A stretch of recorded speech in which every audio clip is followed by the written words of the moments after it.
हरे कृष्णा, राधे राधे। और आप सभी के लिए, आप सभी को बहुत बहुत स्वागत है मेरे श्याम सुंदर चैनल में।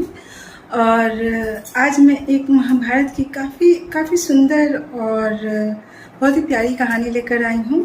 बात उस समय की है जब दुर्योधन जो है वो भीष्म पितामह के पास गए और उन्होंने कहा भीष्म पितामह से कि मुझे तो लग ही नहीं रहा है कि आप जो है पांडवों के अगेंस्ट में लड़ रहे हो। मुझे लग रहा है कि आप पांडवों के फेवर में ही लड़ रहे हो, क्योंकि इतना दिन हो गया पांडव के जितने भी सेना मतलब पांडव में से एक भी पांडव कम नहीं हुए। तो उस पर जो है उन्होंने भीष्म पितामह को गुस्सा दिलाया। तो जिसपे भीष्म पितामह जो है वो गुस्से से बोले कि ठीक है कि कल जो है ना 5 पांडवों में से एक पांडव का मैं वध कर दूंगा। तो उस पर जो दुर्योधन जो है काफ़ी खुश हुआ और वो उन्होंने ऐसा कह के प्रतिज्ञा ली थी। और कहा जाता कि जो उनका जो प्रतिज्ञा होता था कभी खाली नहीं जाता था, इसलिए उनको भीष्म प्रतिज्ञा उनके प्रतिज्ञा को कहते थे। तो जब ये बात जो है द्रौपदी के कानों में गई कि भीष्म पितामह ने ऐसे प्रतिज्ञा कर लिया है, तो वो श्री कृष्ण भगवान के पास जाती हैं और उन्हें कहती हैं कि केशव, आपको पता है कि पितामह ने क्या प्रतिज्ञा ली है? तो उस पर वो बोलते हैं कि हाँ मुझे पता है कि वो कल 5 पांडवों में से एक पांडव को मार देंगे। तो उस पर वो कहते हैं कि आपको पता है कि हम लोगों ने भी ये प्रण कर रखे कि अगर 5 पांडवों में से किसी को भी कुछ होगा तो हम लोग सभी जो है जल समाधि ले लेंगे। तो और ये कहीं किसी भी तरह ये धर्म युद्ध जो है वो ऐसे ही खत्म हो जाएगा। तो उस पर जो है वो श्री कृष्ण भगवान बोलते हैं कि आपके पास सुंदर सी साड़ी है।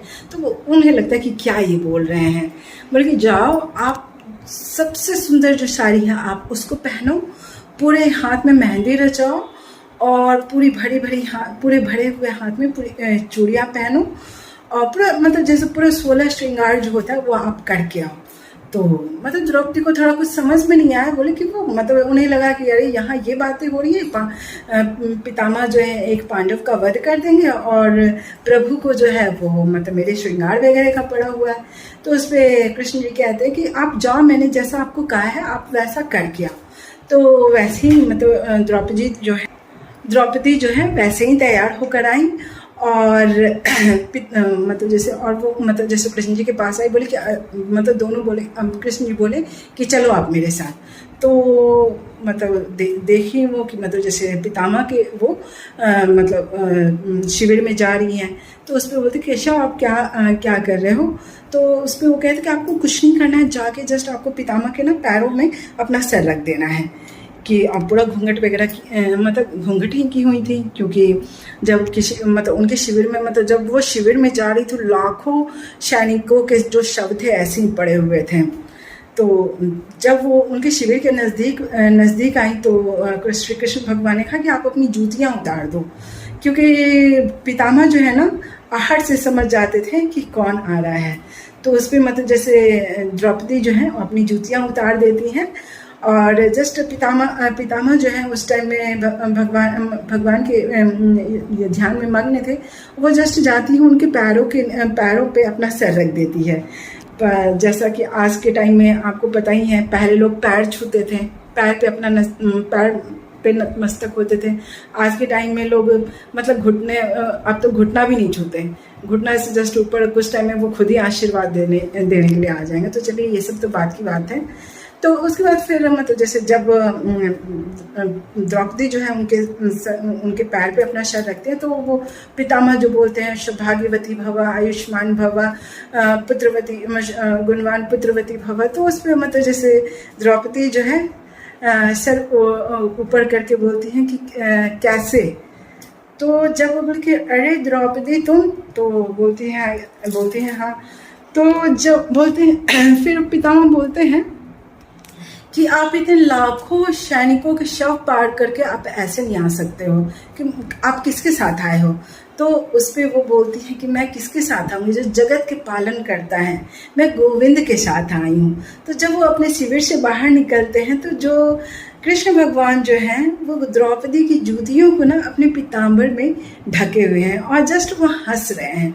कहा जाता है भक्ति ऐसी, जब भक्त सही होते हैं ना तो प्रभु मतलब कोई भेद नहीं करते। मतलब सोचो, प्रभु उनकी जूतियों को पीताम्बर में ढके हुए हैं और जस्ट प्रभु हंस रहे हैं और पितामह जो है वो रो रहे हैं। तो उस पर मतलब जैसे बोलते हैं कि अब बताइए अब ये चीज़ कैसे होगा कि मैंने कल प्रण ले रखा है कि कल मैं एक पांडव को कम कर दूंगा। तो मतलब जैसे कि अब आपको दोनों मतलब आपको जो है ये प्रण को आपको पूरा, आप जगत के रचयिता हैं तो अब ये कैसे होगा ये अब आप पे हम छोड़ते हैं। और कह के जो है द्रौपदी भी चली आती हैं, दोनों अपने फिर दूसरे दिन का युद्ध शुरू होता है। और जो मतलब जैसे पितामह जो है वो अर्जुन पे एक बाण साधते हैं जिससे कि मतलब जैसे अर्जुन के तीर और धनुष दोनों ही अलग हो जाते हैं, जिससे कि चाह के भी मतलब वो बाण नहीं चला सकते थे। जिसपे मतलब उनके युद्ध को रोकने के लिए जो पितामह ने भी एक प्रण ले रखा था कि मैं आपको, कृष्ण जी को कहा था कि अगर मैं गंगा पुत्र हूँ तो मैं आपको युद्ध में हथियार उठाने पे मजबूर कर दूंगा। और जैसे ही वो तीर का संधान करते वैसे ही जो भगवान श्री कृष्ण हैं वो मतलब अपना सुदर्शन चक्र न उठाकर वो रथ के चक्के को उठा लेते हैं और मतलब उनके तीर को ये कर देते हैं। और फिर वो अर्जुन को कहते हैं कि अब आप तीर उठाओ। तो उस पर अर्जुन कहते हैं कि प्रभु ये कैसे होगा कि मतलब ये मेरे दादा हैं, पितामह हैं, मैं इन पे कैसे तीर चलाऊं। तो उस पर मतलब जैसे तब उसमें मतलब जैसे जाकर उन्होंने गीता का उपदेश दिया। और कहा जाता है कि वो उपदेश सुनने के लिए जो सूर्य भी जो है ना वहीं तक रुक गया था। और ये 18 दिन पूरा ये गीता का उपदेश उन्होंने दिया था और 18 दिन तक सूर्य जो है वो डूबे नहीं थे। हर कोई उनके गीता जो भागवत गीता का जो प्रसंग है वो सभी ने सुना था। और ये थी भगवान श्री कृष्ण की भगवान जी की इतनी खूबसूरत कहानी। तो आप बताना आपको कैसी लगी। Hare Krishna, Radhe Radhe, and please like share and subscribe my channel. Hare Krishna, Radhe Radhe, जय माता। महाभारत की सुंदर कहानी के में मैं महाभारत की आपको कुछ लाइनें सुनाती हूँ। प्लीज़ आप लाइक कीजिएगा और बताइएगा कि ऐसे मेरी आवाज़ इतनी अच्छी नहीं है पर फिर भी मैं कोशिश कर रही हूँ ताकि जो महाभारत की जो कहानी हुई थी उसको मैं थोड़ा सा गा के ये कर सकूं। तो कहा धृतराष्ट्र संजय आओ, उत्सुक हो शीघ्र बतलाओ, कुरुक्षेत्र रणभूमि का हाल सुनाओ मुझे सभी का, कैसी किसकी है व्यूह रचना, निसंकोच सब कुछ कहना, मेरे पुतलों का मनोबल कैसा, पांडव लालों का दल कैसा, कहा संजय ने सुनिए राजन, पांडव दल का देख के व्यूह, दुर्योधन है अति कुलाए का, द्रोण के सम्मुख द्रुपद लाल की कला देखना, विकट अभेद है की व्यूह रचना, खरा है अर्जुन धनुषधारी, गदा लिए है भीम बलकारी,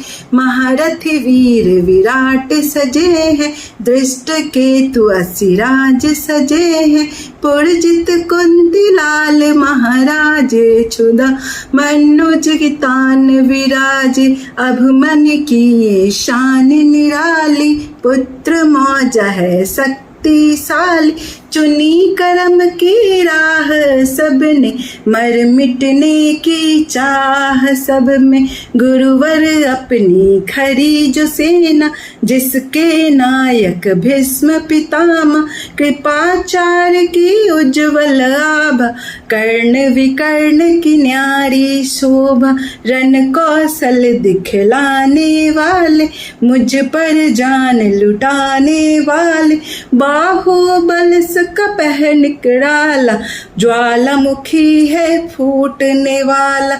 भीष्म ने तब शंख बजाया, शोर नगारों का वहाँ छाया। श्वेत अश्व रथ लाए कृष्णा, पूरी हो है वीर की तृष्णा। देवी शंख बजा जब रन में, हलचल मच गई सबके मन में। ऐसी बहेगी खून की नदियाँ, जिसको भूल न पाएगी सदियाँ। कहा अर्जुन ने कृष्ण से, रख धनुष पे हाथ। सेना के मध्य ले चलो, मेरे रथ को नाथ। देख तो लो मुझ किन से लड़ना, बाणों की बिजली कहाँ गिरना। मृत्यु की सैया किन्हें सुलाना, किस किस योद्धा से टकराना। कृष्ण ने क्षण भी जाया न किया, युद्ध भूमि मध्य रथ खड़ा किया। चलिए अब यहाँ बहुत ज़्यादा लंबा हो जाएगा क्योंकि गीता जो है बहुत लंबी है, तो मैं यहीं विराम दे रही हूँ। तो please like share and subscribe my channel. Hare Krishna, Radhe Radhe, Radhe Radhe, जय माँ आदिशक्ति।